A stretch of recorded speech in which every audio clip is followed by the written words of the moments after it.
തുടർച്ചയായി നോബിയും വീട്ടുകാരും ഷൈനിയെ മാനസികമായും ഒക്കെ തന്നെ ഭീഷണിപ്പെടുത്തുകയും അവരെ അസ്വസ്ഥമാക്കുകയും ചെയ്തതിന്റെ ഒരു ഫലമാണ്. അതായത് ഈ തലേന്നുണ്ടായ ഉണ്ടായിട്ടുള്ള പ്രകോപനം മാത്രമല്ല, ഇത് കഴിഞ്ഞ 9 മാസമായി ഈ സമ്മർദ്ദം ഇങ്ങനെ തുടരുകയായിരുന്നു. 28-ാം തീയതിയാണ് ഷൈനി മരിക്കുന്നത്. 27-ാം തീയതി രാത്രി 10:30 ആ വാട്സപ്പ് കോളിലൂടെ നോബി ഷൈനിയെ വിളിച്ചിട്ട് പറഞ്ഞത്, നീ നിന്റെ 2 ഹലോ ഫ്രണ്ട്സ്, എല്ലാവർക്കും നമസ്കാരം. ഷൈനിയെയും കുഞ്ഞിനെയും മരണത്തിലേക്ക് നയിച്ചത് ഈ പറയുന്ന നോബിയുടെ, അതായത് ഷൈനിയുടെ ഭർത്താവായ നോബിയുടെ ഒരു ഫോൺ സന്ദേശമാണ് എന്നുള്ളത് ഇതിനു മുമ്പ് തന്നെ പറഞ്ഞിരുന്നു.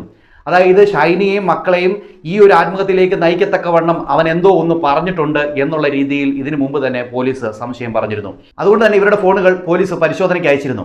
അതിൽ നിന്നും നിർണായകമായുള്ള ഒരു വിവരമാണ് ഇപ്പോൾ പുറത്തു വന്നിരിക്കുന്നത്. ഷൈനിയും മക്കളും ട്രെയിനിന്റെ മുമ്പിൽ ചാടി ആത്മഹത്യ ചെയ്തത് 28-ാം തീയതി രാവിലെ വെളുപ്പിനെയാണ്. 27-ാം തീയതി വൈകിട്ട് 10:30 ആയപ്പോൾ ഈ പറയുന്ന യന്ത്രവനുണ്ടല്ലോ, ഈ നോബി, ഈ ഷൈനിക്ക് ഒരു കോൾ വിളിച്ചിരുന്നു, വാട്സപ്പ് കോൾ. അവൻ്റെ അകത്ത് അവൻ പറഞ്ഞിരുന്നത്, നീയും നിന്റെ കുഞ്ഞുങ്ങളും പോയി ചാവടി, ഇനി ഞാൻ നാട്ടിലേക്ക് വരണമെങ്കിൽ നിങ്ങളുടെ ശവം കണ്ടിട്ടേ ഞാൻ വരുത്തുള്ളൂ എന്നൊക്കെയാണ് ഇവൻ അന്ന് പറഞ്ഞിരുന്നത്. ഇവൻ അതിനു മുമ്പ് തന്നെ, അതായത് ഈ ഷൈനിയും മക്കളും ഇവന്റെ വീട്ടിൽ നിന്ന് ഈ സ്വന്തം വീട്ടിലെത്തി അന്ന് തൊട്ട് തന്നെ ഈ നാറി ഈ ഷൈനിയെ നിരന്തരം വിളിച്ച് ഈ ഉപദ്രവിച്ചുകൊണ്ടേയിരുന്നു. അതായത് ഫോണിലൂടെ നിരന്തരം ഇങ്ങനെ ടോർച്ചർ ചെയ്തുകൊണ്ടേയിരുന്നു. ഒരു സൈഡിൽ ജോലി കിട്ടാത്ത ടെൻഷൻ, ഒരു സൈഡിൽ മക്കളെ എങ്ങും ആക്കാൻ പറ്റാത്ത അവസ്ഥ, ഒരു സൈഡിലാണെങ്കിൽ ഇവൻ ഡൈവോഴ്സ് പെറ്റീഷനിലൊന്നും സൈൻ ചെയ്യുന്നില്ല, ആ പൈസ കിട്ടുന്നില്ല, കുടുംബശ്രീയിലെ പൈസ അടയ്ക്കണം, എല്ലാം കൂടി ഈ കൊച്ചിൻ്റെ തലയിലേക്ക് ടെൻഷൻ കൊണ്ടുവന്ന് ഇങ്ങോട്ട് വാരിക്കോരി വിതറിയത് ഈ പന്ന നാറിയാണ്. ഇവനും ഈ പന്ന പാതിരിയും എല്ലാം കണക്കാണ്. എന്തായാലും നിങ്ങൾ ആ ന്യൂസ് ഒന്ന് കേട്ട് നോക്ക്. ഇപ്പോൾ വന്ന ഒരു ന്യൂസാണ്, അത് ഞാൻ അപ്ഡേറ്റ് ആയിട്ട് നിങ്ങളിലേക്ക് അറിയിക്കുകയാണ്. നിങ്ങളതൊന്ന് കേട്ടു നോക്കി.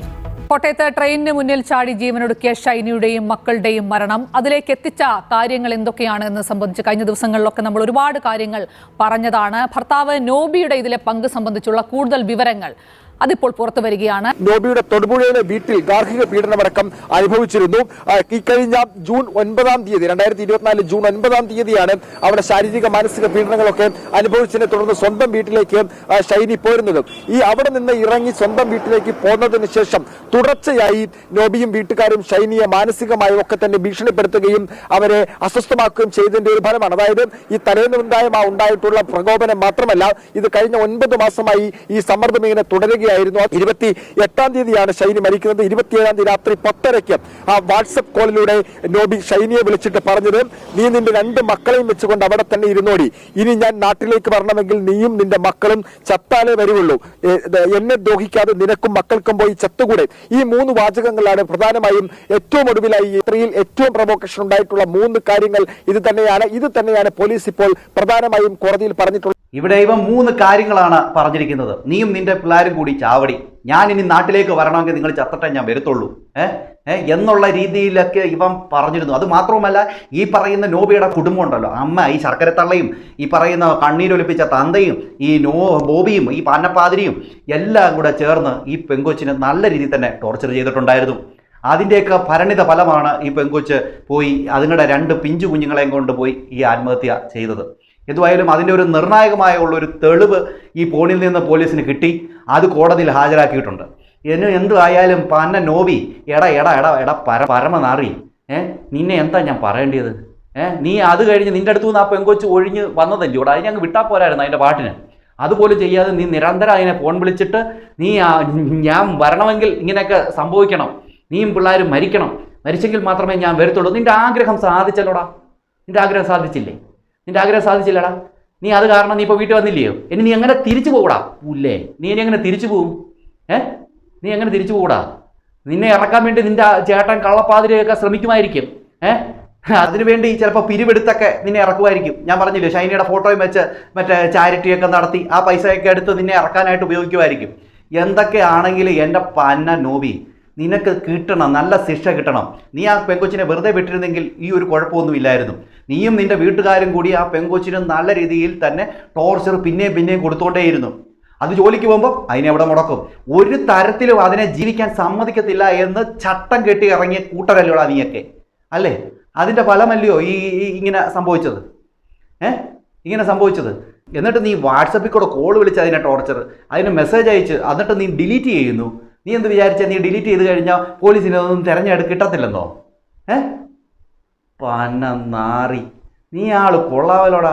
ഇനി ആ പന്ന പാതിരി ഇല്ലയോ, ആ പന്ന പാതിരി, അവനെയും പൊക്കണം പോലീസേ, അവനെയും പൊക്കണം. ഈ പറയുന്ന ഈ പൂക്കണ്ണീരൊഴിച്ച ഈ തന്തയില്ലേ, അങ്ങാരും ഇതിൻ്റെ അകത്തൊരു ഘടകമാണ്. അങ്ങാർക്ക് അങ്ങാരുടെ മലവും മൂത്രവും എല്ലാം വാരിയത് ഈ ഷൈനിയാണ്. നല്ല രീതിയിൽ തന്നെ കൊണ്ടു നടന്നു. തൊട്ടടുത്ത് വീടുകളിലൊക്കെ ജോലി ചെയ്തിട്ടൊക്കെയാണ് ആ പെങ്കുച്ച് പൈസ കണ്ടെത്തി ആ കുടുംബശ്രീ പൈസ അയച്ചത്. ഈ കള്ളപ്പാതിരിക്ക് കയറി കിടക്കാൻ ഉണ്ടാക്കിയ ഒരു മുറിയാണ്. അവൻ AC വെച്ച് കൊടുത്ത് അവനവിടെ സുഖമായിട്ട് താമസിക്കാൻ വേണ്ടി ഉണ്ടാക്കി കൊടുത്ത മുറിക്ക് പൈസ അടയ്ക്കുന്നതാണ് ഷൈനി. അവിടെ ചെന്നിട്ടോ, ഷൈനിയുടെ വീട്ടിൽ ചെന്നിട്ടോ അവിടെയും പോയി ജോലി എടുത്തിട്ട് ആ പൈസയും കുടുംബശ്രീയിലേക്ക് അയക്കുക. ഇനിയിപ്പോൾ ആ കുടുംബശ്രീയിലെ പൈസ അടയ്ക്കാൻ വേണ്ടി പുതിയ ടെക്നിക്കും കൊണ്ട് ഇറങ്ങിയിരിക്കുക. അത് പ്രവാസി സംഘടന ചെയ്യുന്നത് എനിക്കത് യോജിക്കാനേ പറ്റുന്നില്ല. നിങ്ങൾ ആ വീഡിയോ കഴിഞ്ഞ ഞാൻ ഒരു വീഡിയോ ഇട്ടിട്ടുണ്ട്, നിങ്ങളത് പോയി ഒന്ന് കണ്ടു നോക്കും. ഒട്ടും യോജിക്കാൻ പറ്റുന്നില്ല. കാരണം അങ്ങനത്തെ ഒരു പിരിവെടുത്ത് ഈ കുടുംബശ്രീയിലെ പൈസ അടയ്ക്കേണ്ട കാര്യമില്ല. അത് ഷൈനിയുടെ ഫോട്ടോ വെച്ച് ചെയ്യേണ്ട ഒരു കാര്യമേ അല്ല. അത് എന്തിനാണ്? ഷൈനി അല്ല ഈ ഒരു ലോൺ എടുത്തിരിക്കുന്നത്. ഷൈനിക്ക് വേണ്ടിയല്ല, ഷൈനിയുടെ അപ്പനെ ചികിത്സിക്കാനോ അല്ലെങ്കിൽ ഒന്നിനുമല്ല. ഈ പറയുന്ന കള്ളക്കാരണവരൻ്റെ ചികിത്സയ്ക്കും മാളികയിലെ റൂം കെട്ടി മറ്റവനുണ്ടല്ലോ പാതിരി, അവന് സുഖിക്കാനും വേണ്ടിയാണ്, അല്ലാതെ ഷൈനിക്ക് വേണ്ടിയല്ല. ഇപ്പോൾ എന്തായാലും കേസിൻ്റെ ആ ഒരു ലെവലിൽ പോയിക്കൊണ്ടിരിക്കുകയാണ്. ഇപ്പോൾ എന്തായാലും കൃത്യമായിട്ടുള്ള കാര്യങ്ങൾ പുറത്തു വന്നിരിക്കുകയാണ്. ഷൈനിയുടെ മരണത്തിലേക്ക് അല്ലെങ്കിൽ ഷൈനിക്ക് ഈ ഒരു അവസ്ഥയിലേക്ക് കൊണ്ടെത്തിക്കാനുള്ള കാരണം ഈ പറയുന്ന നോബിയുടെ വീട്ടുകാരും നോബിയും നല്ല രീതിയിൽ തന്നെ ഈ ഷൈനിയെ വിടാതെ പിന്തുടർന്ന് പിടിപ്പിച്ചുകൊണ്ടിരിക്കുകയായിരുന്നു. അതാണ് ഏറ്റവും ഒടുവിലത്തെ ഒരു വിവരമായിട്ട് എത്തിയിരിക്കുന്നത്. കാരണം ഇത് അപ്ഡേഷൻ ചെയ്യണമെന്ന് പലരും കാത്തിരിക്കുകയാണ്. ഷൈനിയുടെ വിവരം എന്തായി കേസിൻ്റെ കാര്യം എന്തായി എന്ന് പലരും ഇങ്ങനെ കാത്തിരിക്കുകയാണ്, വീഡിയോയ്ക്ക് വേണ്ടി കാത്തിരിക്കുകയാണ്. അവർക്ക് വേണ്ടിയാണ് ഞാനിത് പെട്ടെന്ന് തന്നെ നിങ്ങളിലേക്ക് എത്തിച്ചിരിക്കുന്നത്.